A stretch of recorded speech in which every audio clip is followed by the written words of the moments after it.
Instead of paying retail prices for Halloween decor, here's how to save big by decorating with thrift store finds instead. Let's spin this one with a little twist of creep and cute. I'm selecting a plate with the perfect pattern. Reaching for some plastic spiders, I'm clipping off the backs. I'm now gluing the spider to the plate along with some crystal-like beads being applied in random areas along the lines of the plate, which creates the most unique spiderweb backdrop for any of your Halloween decorations. This kind of web looks especially cool placed in a window so the light can penetrate through the beads, resembling dewdrops on the web. Here's a specimen of an idea. After landing this unique and somewhat creepy find of real butterfly specimens, I'm removing the cube top and butterflies. I'm clipping off the plastic backs of 3 plastic spiders using wire cutters. Reaching for 3 different lengths of black screws, I'm twisting each one into the cork, then hot gluing a spider onto the heads of each screw.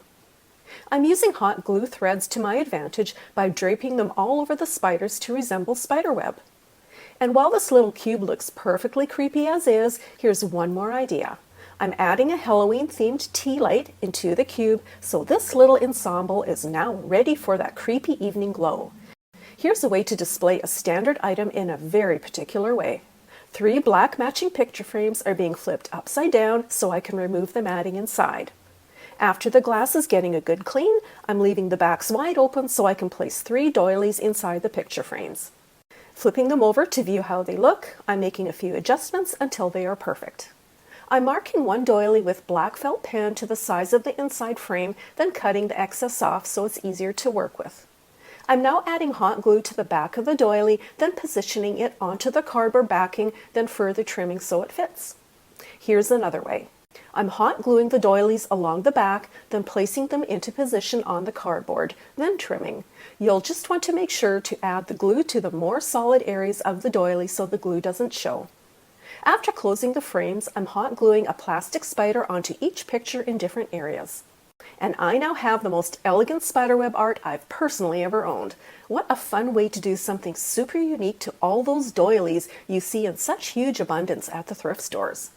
Let's add a unique spin to an innocent little music box.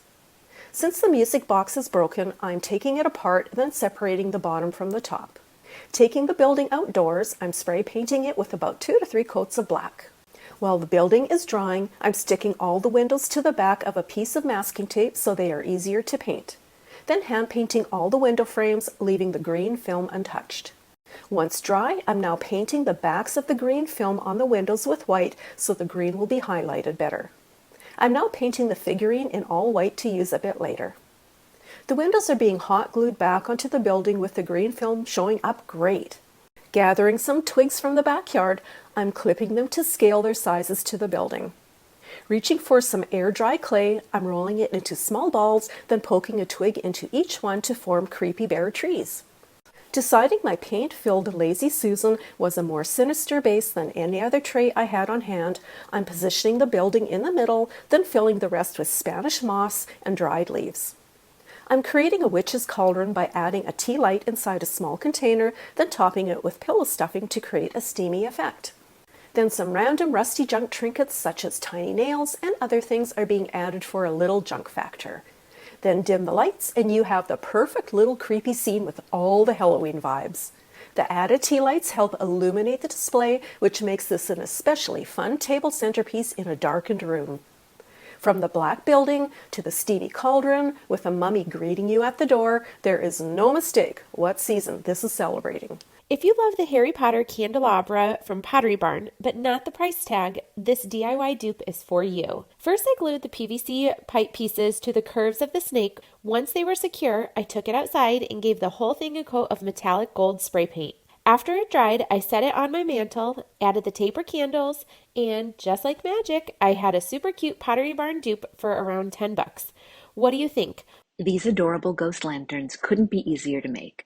Roll out a piece of air-dry clay and use a plate or bowl to trace a circle with a sharp knife. Remove the trimmings and set aside. Take a ping pong ball and set it atop the neck of a jar or bottle. Gently drape the circle over your ping pong ball and begin pleating the edges to create a ghost shape. Use the tip of a knife, a straw, or chopstick to make eyes and a mouth for your ghost. Repeat with as many pieces of clay as you like. Let dry completely.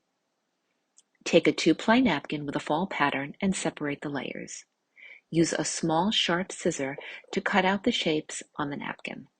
Brush a bit of Mod Podge onto your ghost and place a shape on top, gently smoothing out any wrinkles with your finger. Brush another thin layer of Mod Podge on top. Continue this process until your ghost is decorated. Let dry completely. Place your ghost on top of a faux tea light and it's ready to display. If your neighbor has recently trimmed some limbs, then chances are you could make some cute porch decor. So the first thing you're going to want to do is grab any kind of branches and skinny limbs. And we want to clean up the largest branches. And then if you'd like, you can take off some of the dead leaves. I kind of like to leave them on for a bit more of a rustic look. Gonna grab a zip tie. You can do anything with a zip tie. It really is the magic thing. And you're gonna secure all of those together, and what you should have should start to look like a broom. But we don't want to leave that zip tie out because it's a little ugly. So I'm gonna grab some fall ribbon. This one came from Hobby Lobby, and you're gonna want to cut off a good size length and then wrap it around the zip tie. So this is gonna give it a more of a finished look. And also a chance to hide that zip tie. So you can make a bow, you can leave it down and hanging in ribbons. That would be lovely as well. And then you're going to rinse and repeat. You're going to do the same thing if you'd like to make a second. And for this one, it was a lot faster, as things usually are once you've done them once. I chose these to put these at our back porch, and I'm just going to prop them up and then put a mum next to them so that it looks like as you come out the back door, you're ready to just grab one and get about your business. It couldn't be easier to make this festive fall wreath. You'll need 6 dish towels in 3 sets of 2 coordinating designs and a foam wreath. Start by unfolding the towels and cutting off the finished edges. Fold in half crosswise and cut. You should now have 2 pieces that are about 8 inches wide and 13 inches long. Cut these pieces into 4 2-inch by 13-inch strips. Repeat with the remaining towels in this fashion. Now it's time to decorate your wreath. Working with 4 matching strips at a time, tie them around the wreath. Repeat, alternating the patterns till the wreath is full and no spaces are showing. Fan out and twist the edges for a full and natural look. Then take a piece of string, jute, or twine to create a loop for hanging and display your beautiful wreath on your front door to welcome in the season. For this project, we're going to be using a Dollar Tree plastic houses. You see, like you've probably seen them, like they're pink, and they have all these like different weird colors. We're going to paint them black. And for the black paint, I chose the matte black because I didn't want it to be too glossy and I didn't want them to shine too much, the houses. When the house is dry, and so it also came with the small little figurines, and what we're gonna do, we're gonna spray paint them as well black, and we're gonna make them moody and scary. We're gonna make them into moody and scary village. When the houses and the figurines are dry, what we're gonna do next, we're gonna glue the figurines in the windows to make them super, super creepy and like someone is watching you all the time. So for that, I just used my glue pen by Dremel, and so you can use any hot glue gun or whatever glue you have in hand. So this super creepy village, it would be amazing if you have like a lot of these houses. So I had only 3, but I'm actually thinking to go ahead and buy more from Dollar Tree and to create this super, super creepy village. So I styled it on my fireplace on the mantle, and I used the book, like the black Charles Dickens book, and this. And the Spiderweb that I also found from Dollar Tree. And also what I did, I put this flickery lights, tea lights, the battery LED lights to the back so they could lighten up the figurines, and then the whole scene looks so creepy and so Halloweenish. My kids absolutely love it, and they've been like taking those houses, like all over the house, and they just like want to have them all over the place. So yes, as I said before, I'm probably gonna go and get more because they're so easy to make, but they look so fabulous. And just like that, you have yourself a little creepy Halloween village. Happy Halloween, guys!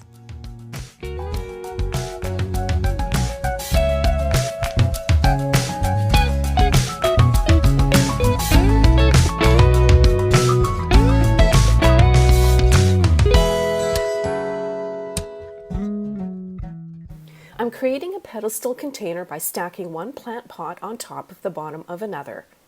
Next up, I'm scrunching up newspapers, then stuffing them into 3 different garbage bags to create small, medium, and large pumpkins.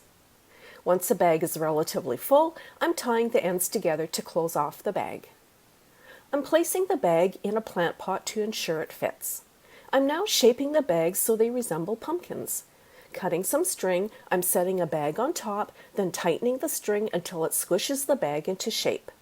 I'm adding strings from several different angles until the final shape of the bag resembles a pumpkin, then trimming off the long ends. Next up, I'm going to add a paper mache application to each pumpkin. I'm cutting a newspaper into lots of strips, some lighter and some thinner, using a paper cutter. Now I'm mixing up 1 batch of paper mache paste. I'm adding 3/4 cup flour to 2 cups of water into a bowl, then stirring it until it's mixed. If you let the solution sit for a few moments, it thickens up a little, which makes it easier to work with. Now I'm dipping each paper strip into the paste, then attaching the strips to the pumpkins, focusing on maintaining pumpkin shapes. I found the thicker cut strips work well for quicker coverage, while the smaller ones are great for finer details. The entire bottom doesn't need to be perfectly covered though, since they will be stacked. Once completely dry, I'm now refining their look by covering them with a layer of paper mache clay. I'm soaking a roll of toilet paper in water until I can remove the cardboard tube. Now I'm tearing 2 cups of soaked toilet paper into pieces, then adding them into a bucket with 3/4 cup paper mache paste and 1 cup of joint compound. I'm mixing it up with my hand, then topping it up with 3/4 cup of flour to make it thicker. I'm applying the paper mache clay with my hand, then smoothing the texture out with a little bit of water added. As I started the second pumpkin, I found a more watery mixture was easier to manage. I'm setting the pumpkins on dollar store trash cans so all sides can dry, which takes about 3 to 4 days. Now that the pumpkins are dry, I'm giving them a light sanding with a sanding sponge to smooth them out. Since the pots I'm using were found on the curb, I'm adding a little bit of shimmer to them using hemp oil, which helps rejuvenate tired-looking finishes. To stabilize the stack of pumpkins, I'm using a toilet plunger sitting on top of a plant pot to size the handle perfectly so the length ends halfway through the top of the pumpkin, not right through it. Now I'm cutting holes on top of the 2 bottom pumpkins so the handle can slip through. Now it's time to paint. I'm painting my pumpkins in a soft white called raw silk for a neutral fall look. Each pumpkin is getting painted with 1 coat of paint, including flipping the pumpkins upside down to coat the bottom edges as well. Using a Lazy Susan for the painting process makes painting much easier. With a custom mix of soft tan, I'm painting lines to define the pumpkin ridges. Each indent is getting painted with a line, then before the line dries, I'm adding water to the brush, then blending the line into the rest of the pumpkin.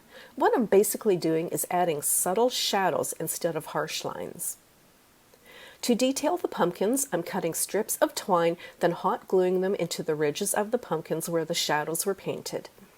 For the smallest top pumpkin, I'm hot gluing a cut branch onto the top to create a pumpkin stem, then adding the twine last.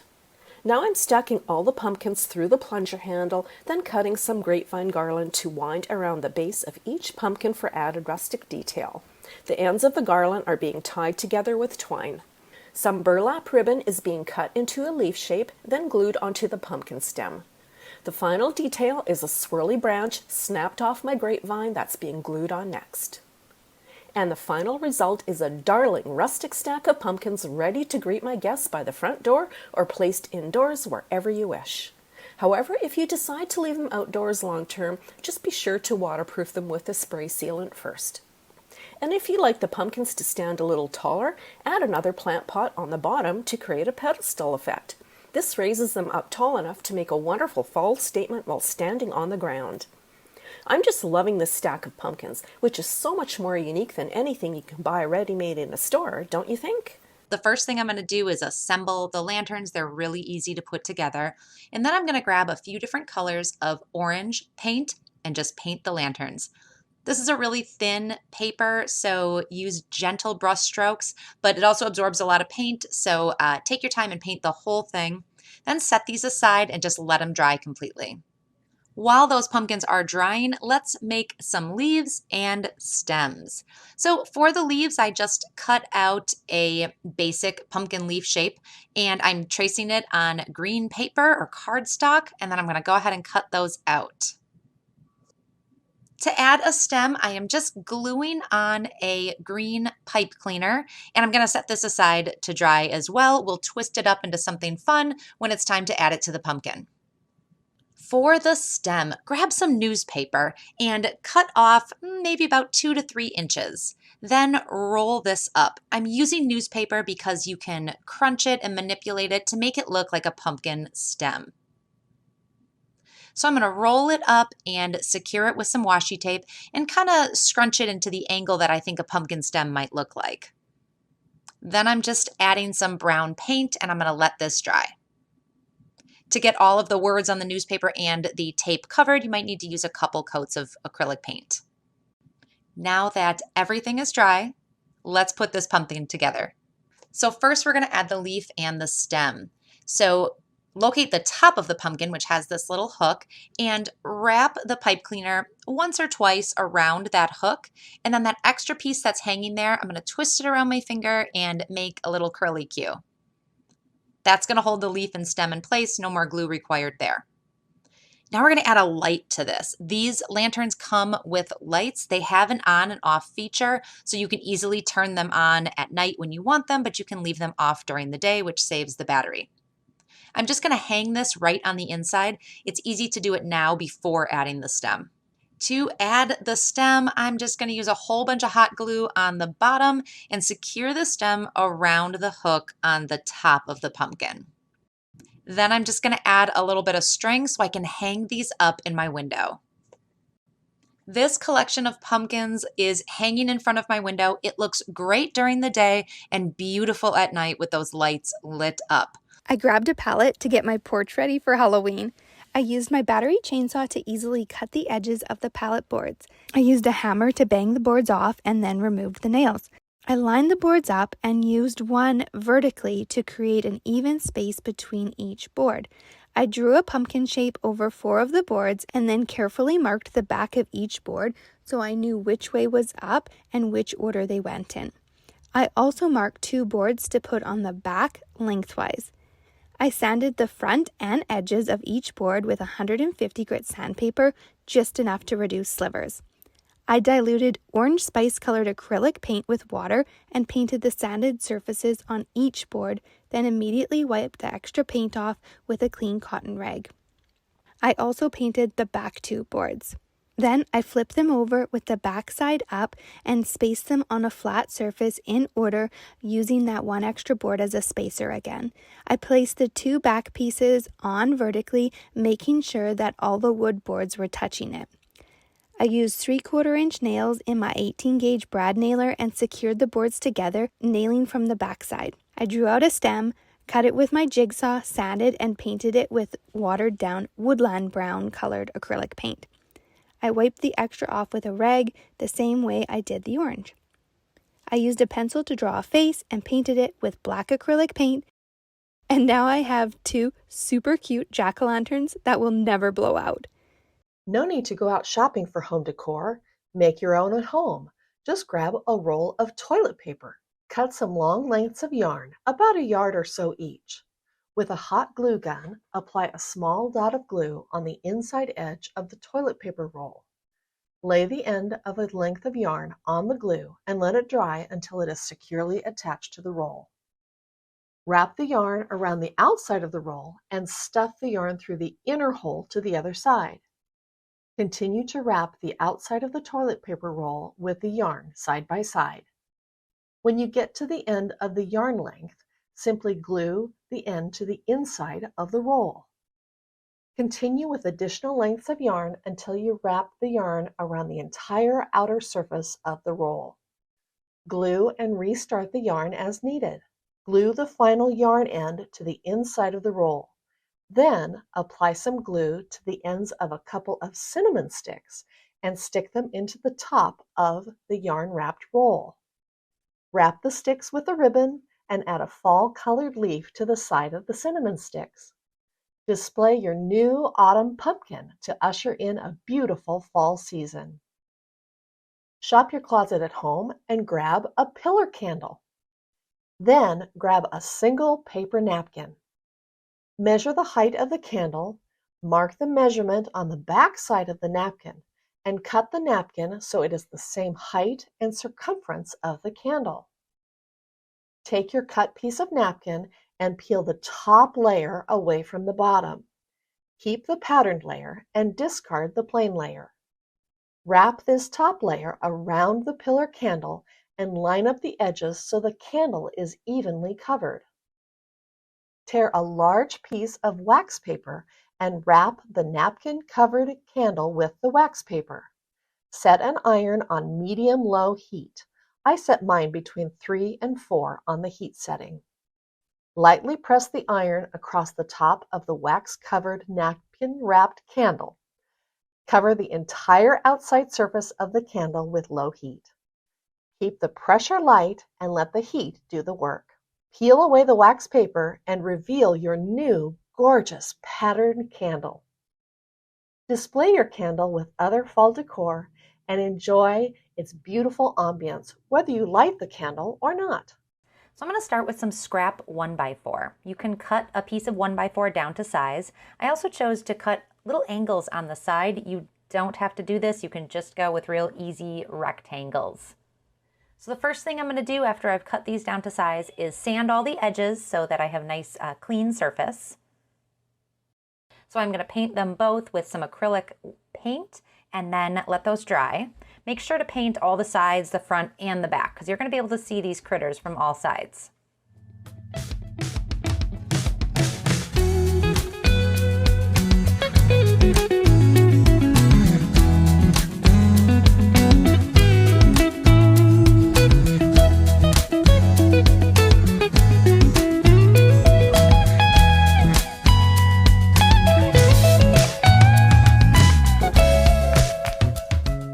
While that paint is drying, grab some cardstock. We're going to make the embellishments for the cat. I am going to cut some triangles out of black glitter cardstock and then some smaller triangles out of this soft pink.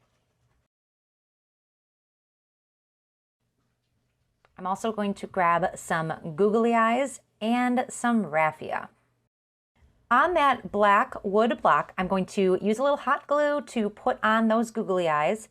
Then I'm going to take a length of raffia and tie it around the middle of the little cat and just tie it in a bow. Then I'm going to cut open the loops of the bow and pull apart this raffia a little bit to make it look like whiskers. Using a little hot glue, I'm just going to secure that raffia in place so it stays, and then glue the ears with the pink in the middle of the black glitter to the back of the wood block. Now for the ghost, this one is really easy. Once that white paint is dry, just use a Sharpie to draw on some eyes and a mouth. You can also make a pumpkin using this technique. Paint it orange, use a black Sharpie to draw a face on, and then add a twig and some raffia to the top for a stem.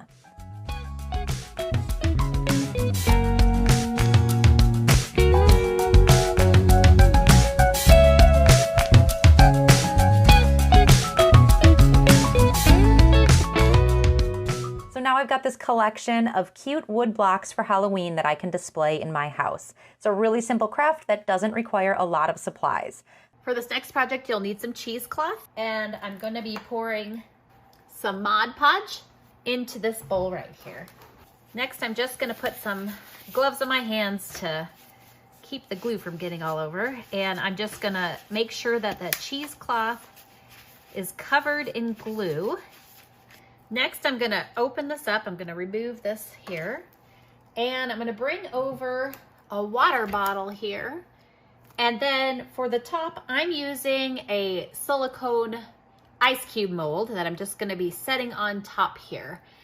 And I'm gonna take the cheesecloth and I'm gonna place it over the top. And now what I'm just gonna do is shape the cheesecloth around.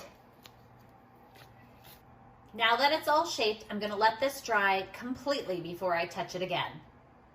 Now that the cheesecloth has dried, we're gonna carefully remove. So what I've decided for my ghost is I've taken some adhesive backed felt and cut out 2 circles. I'm peeling the back off and then I'm sticking the eyes onto the cheesecloth to create my ghost. For this next project, you'll need some bowls or some paper plates. And I'm just gonna start by hot gluing on some Google eyes. Next, I've got 2 black pipe cleaners and I'm just gonna take them, and I want them to be the same on both sides. So I'm gonna fold them in half and I'm gonna go ahead and cut them. And then I'm gonna give them a little bend in half again. Now they don't have to be completely bent in half. I just want them to be a little open. So I'm gonna do that. And then I'm gonna repeat this with 4 more. Now I'm gonna bring my bowl back. I'm going to flip it upside down and I'm gonna use my hot glue gun and I'm gonna place some hot glue onto the bowl and place pipe cleaner in the glue and let it dry. And then I'm gonna go ahead and just continue hot gluing the pipe cleaners till all of them are glued on. Now I'm gonna flip it over and shape the legs. Now you can use these to hold snacks. For this project, you're gonna need a mason jar or a recycled jar of your choice. I'm gonna use the blank side on the back so it's nice and smooth, but you don't have to do that if you don't want. Next, I'm gonna take a couple Google eyes and place them onto the jar, like so.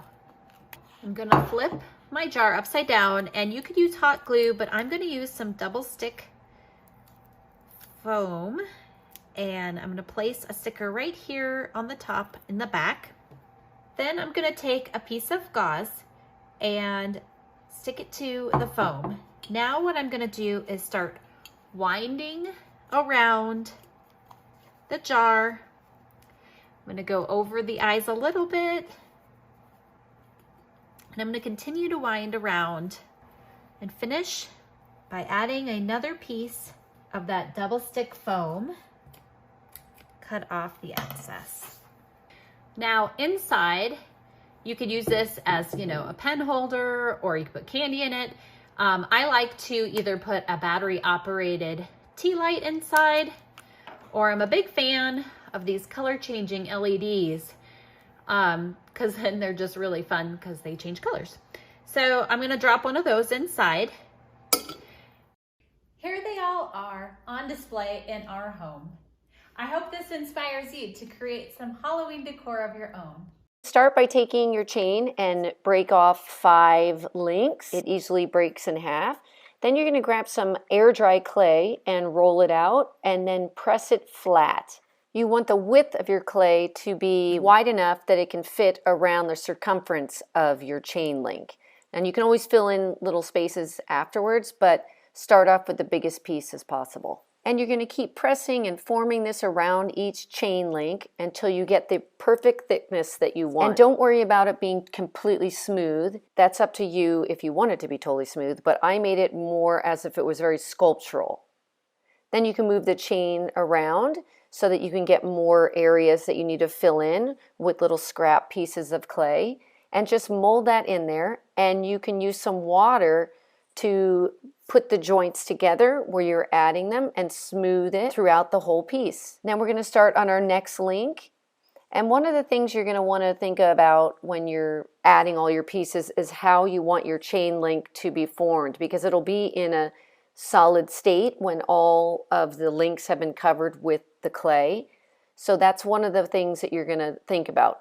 So like right here, I may want it to be turned one direction like that, and that's the way I'm going to keep it. And then I'm going to keep adding more clay to the other links and form the design that I want for my chain sculpture. And keep adding a little bit of water to make everything form together so there's no splits in any of the clay. Look how beautiful this is already. You can already tell it's going to start to look like one of the high-end chain sculptures that you see like in West Elm or Anthropology.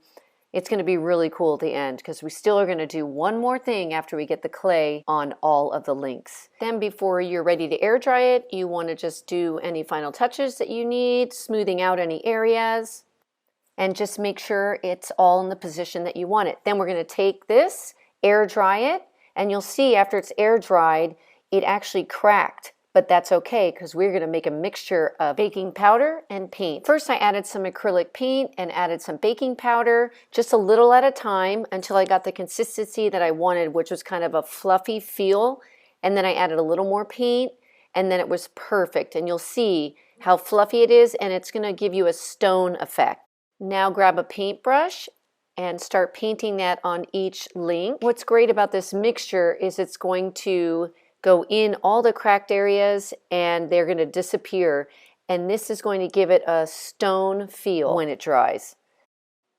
And just keep adding your paint mixture until it is exactly the way you want it. I love how this is creating such texture. Just air dry it and then you can put it on display anywhere in your house. Like I have this tilted on some vintage books on a shelf, and then also looks great on my coffee table as a centerpiece on top of a coffee table book.